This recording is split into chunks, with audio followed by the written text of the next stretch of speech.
Today's episode features Ava Valia, Miss Nasa County, youth leader, author, and passionate advocate for organ donation.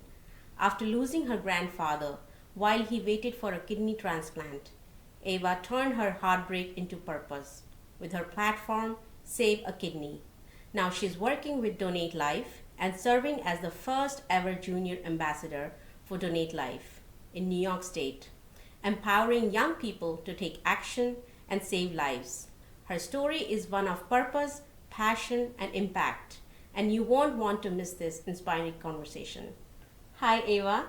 Hi, nice to meet you. Nice to meet you, and thank you for coming and joining us. Thank you for having me. Of course. So when I actually talk to you, I feel like you've done a lot in last 3 years, right? Yes. And I feel like it takes forever for an adult to do that. So you're very, very inspirational. Thank you. And we are really excited to talk to you about like a lot of things that you've done. So my first question for you is, you grew up in a big joint family, surrounded by love and laughter. How has that environment shaped the person you are today? If one piece of advice I've learned from my family, it's to stay grounded. Whether it's competing in pageants, I've always had to stay grounded.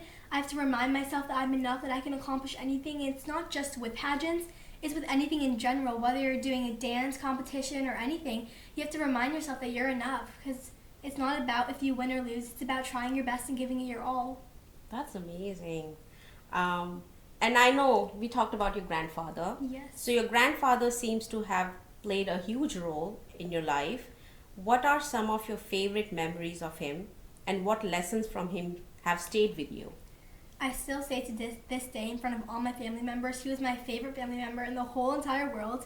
We used to do everything together. When he came back home from dialysis, he would be very tired, and he would still make time for me. He would still watch Elsa and Anna with me, or just hang out with me, or bake with me. And if one piece of advice that saved me from him, it's that family always comes first. He would always make time for family, and he always taught me that family will always be there for you. And that's one thing that I learned from him. Nice. And even before he got sick, Yes. how was your relationship with him? It was honestly the same. He would still make time for me. We'd still hang out, go on vacations. He would always plan everything first. If I wanted to go somewhere, he would make sure that would happen. Okay. And I'm sure when he got sick, it was really heartbreaking for you. Yes, it was. Okay, yeah, that brings me to the next question. So can you share how your grandfather's journey inspired your mission around kidney and organ donation? So my grandfather passed away from kidney disease 3 years ago, and that's what inspired me. And since we were so close, I wanted to do something in his honor, and that's what I did at 13 years old. I was able to write my own book called Ava Valia Journey. It was on mine and my grandfather's story with organ donation. I was drafted and proposed my own legislative bill at the New York State Capitol on organ donation, and I was also the first ever junior ambassador for Donate Life New York State. And I'm so grateful that I had this opportunity to accomplish all of this, and I was able to do it in his honor. Nice. Can you show my audience your book? Yes. This is my book called Ava Valia Journey. I wrote this book around a year ago, and all proceeds go directly back to Donate Life New York State, and it raises the mission for organ donation. That's wonderful. Tell us about your collaboration with Donate Life. How did that partnership begin, and what steps did you take to make it a success?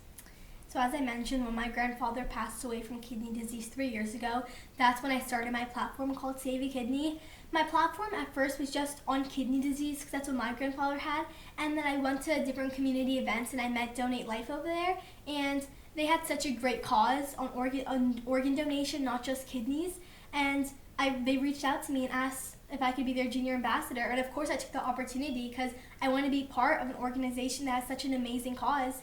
So I became their first junior ambassador for Donate Life New York State, and it's an amazing opportunity because we raise awareness for organ donation and it saves a lot of lives. Nice. And how did you thought of this, coming up with this idea of organ donation, in his honor? Because after he passed away from kidney disease, it was such a heartbreak for not only me, but my entire family. And I thought to myself, I wanted to create something where I could save other lives so no other family has to go through the same heartbreak that mine and my family went through. Nice. So now coming to the topic of pageants, right? Yes. So pageants have clearly played a big role in building your confidence, What inspired you to start competing at such a young age, and what have these experiences taught you beyond the stage? So before my grandfather passed away from kidney disease, I've always talked to him about competing in pageants, and mostly at my age, most people start pageants at 4 or 5 years old. Right. I started when I was 10 years old, and I started off because my dance teacher told me I should try out a pageant, and she was hosting a local Indian pageant, and I decided to do it, and I fell in love with pageants, my first pageant. It taught me so much to be confident and just to be a better speaker in general, and that's when I realized that I wanted to continue pageants, and I wanted to do something bigger, and I started doing American pageants. And fast forward 3 years later, I'm here. I'm representing Miss Nassau County at National American Miss, and I never thought I would be here in a million years.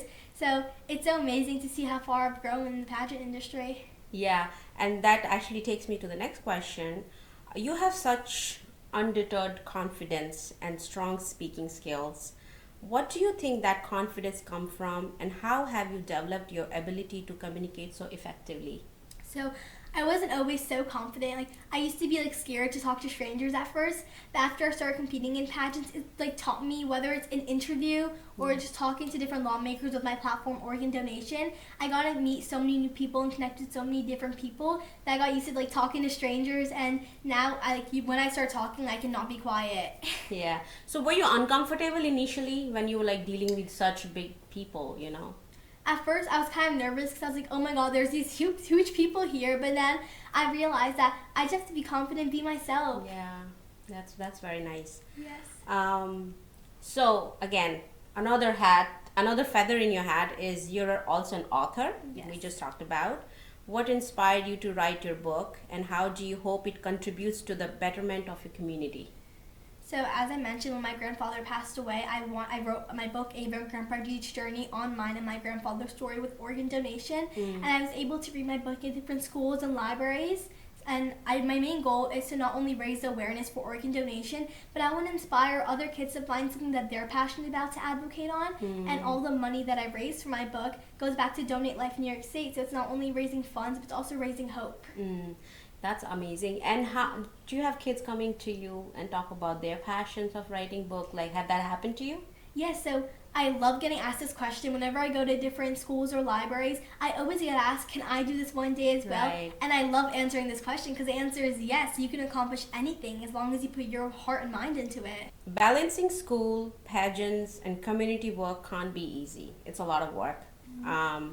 How do you manage your time and maintain focus on academics while pursuing your passions? One thing my mom always tells me is school comes first. I am a straight A student, and I've never got lower than a 90 on a test. If I do, my mom says school number one no matter what. And my everyday life usually is going to school, coming back, if I have to go to tutoring, or just finishing up my homework and then getting an hour of practicing in. And I also have my activities like Girl Scouts and Bollywood dance. But I enjoy doing this so much because if you know me, I cannot stay still and do nothing. My mind has to keep going all the time. So I enjoy doing this so much, and I love doing pageants and all my activities. So you make sure your academics are on point. Yes. So that your mom doesn't have a chance to say anything to you, right? Yes. That's perfect.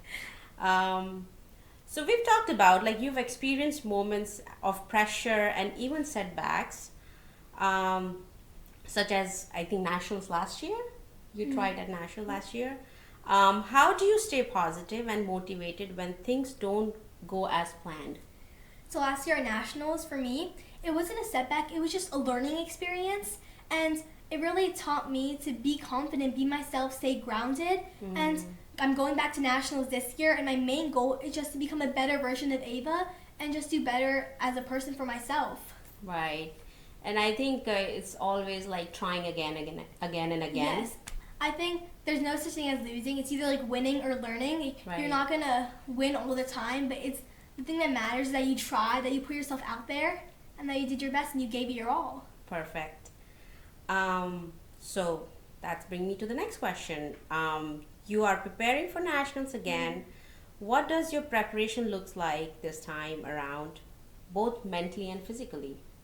So I try to get at least 1 hour practice in a day because I feel like practice doesn't make perfect, but it does help you grow. Right. And I think what pageants taught me one thing is that you have to work for everything you get, that you're not just going to get it like that. You have to put in the time and effort.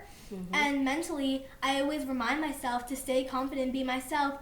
My mom always tells me to do some positive affirmations every day, tell myself I'm enough. So I just have to keep reminding myself that I'm giving it my all and I'm trying my best. Nice. And do you do any kind of sport or like eating habits you control? I do Indian Bollywood dance. Like, same thing with that. If I don't get a turn, I just keep practicing and practicing, saying I'm trying it.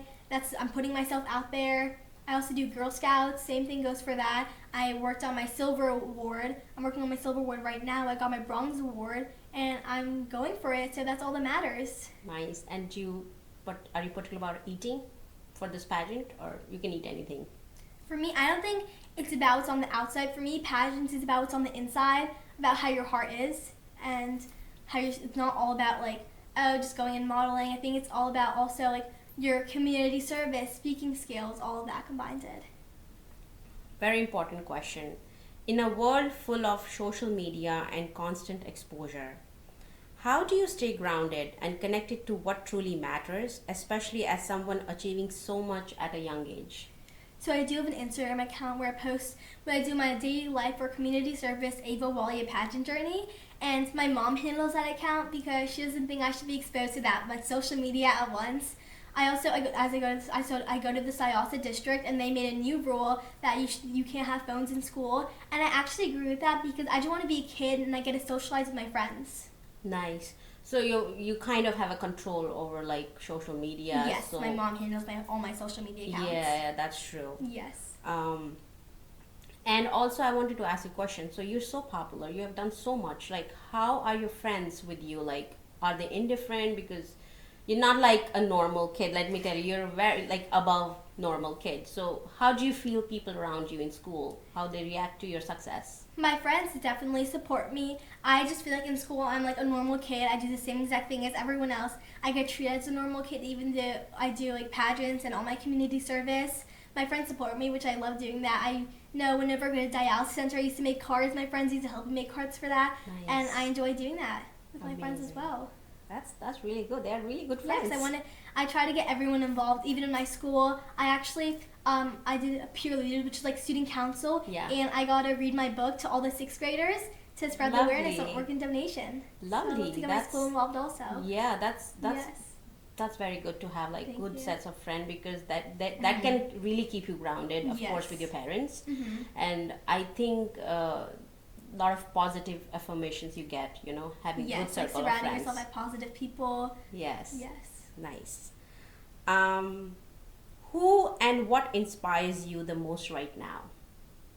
Harna Sandhu. She's a former Miss Universe queen who represented India, and I'm first generation Indian American. So when she won Miss Universe, she really inspired me that I can accomplish that one day as well. She won in 2021, and I still remember her onstage question. She talked about just going for it, trying your best, giving it your all, and that piece of advice really stayed with me because she's part of the reasons why I started competing in pageants. And fast forward 3 years later, here I am going to nationals and hopefully getting one step closer to becoming Miss Universe. She's also an Indian Bollywood actor, and I want to become an actress one day, hopefully in the Bollywood industry. I'm actually a child actress right now. Really? So hopefully I can be in something big one day, and maybe a Disney or Hollywood movie. So what do you have featured right now? In what? So right now I've done a few short films and some print modeling jobs. Hopefully one day I can be in something big. It's already out in public? So I've done a short film before, yes. It's called Like Mother, Like Daughter. Really? The short film that I did, yes. Go, Ava. Thank you. That's great. And you talked about Harna Sandhu, like, what other stuff you like about her? Because I've heard about her weight journey, like she was trolled and everything. Have you heard about that? Yes, I love that she doesn't care about other people's opinions as long as she's happy on the inside. And I think that's amazing that she doesn't care what other people think. She just wants to be happy herself, and she cares about what she thinks. Nice. What do you aspire to become when you grow up, Ava? I have a whole list. I want to become an actress, Please. a lawyer, and a president. So with an actress, as I mentioned, I was a child actress, and I want to become something huge one day. And I know, especially in Bollywood, they're very dramatic, and I can be very dramatic at times. My family says that, so I already got that box checked off. And then also to become a lawyer, I know it's a lot on making a point and speaking like strongly And I love doing that, like making a point, an argument statement. And then there's also president. Advocating for organ donation, I got to meet so many different lawmakers, and that really opened up a new chapter for me. Whether I went to the White House or the legislative building, I saw how they did their work and they save lives in different ways, and I would love to do that one day. Nice. Maybe you will be our first female president. Fingers finally. crossed. That's great. I think my last question, what would you say to kids or even adults who dream of doing great things but feel too shy or unsure of that? To just go for it and give it your all. A while ago, I was in their shoes one day, 3 years ago. I was scared to compete in pageants because I was scared of not winning. But then I had to learn that it's not about winning. It's about giving your all and trying your best. I never thought I would be here because if you just go for it, you never know what the outcome might be. And that's why I want to inspire other kids or adults, not just with pageants, whether they want to go to the Olympics, whether they want to be a professional dancer, to just go for it and try your best to see what the outcome is, because there's no such thing as not doing good. It's if you give it your all, you're going to try your best. That's what succeeding is. That's so amazing. I think you're so young to even understand that, and any opportunity can be like something bigger waiting in line. So you're very, very impressive. Thank you. And I think you really turned a loss into a hope, and now you're turning that hope into an action. Yes. So that's really great. Thank you. And your story is so inspiring all across the age groups. And I'm sure you will do really, really good in your life. Thank you. And we really give you best wishes for your nationals. Thank you so much. And lots of congratulations. Thank you so much. I enjoyed being on here. Thank you, Thank you Ava. for We having were me. really, really blessed to have you, and thank you for coming. Thank you for having me. It was Thank an you. amazing experience. Yes, thank you. Thank you.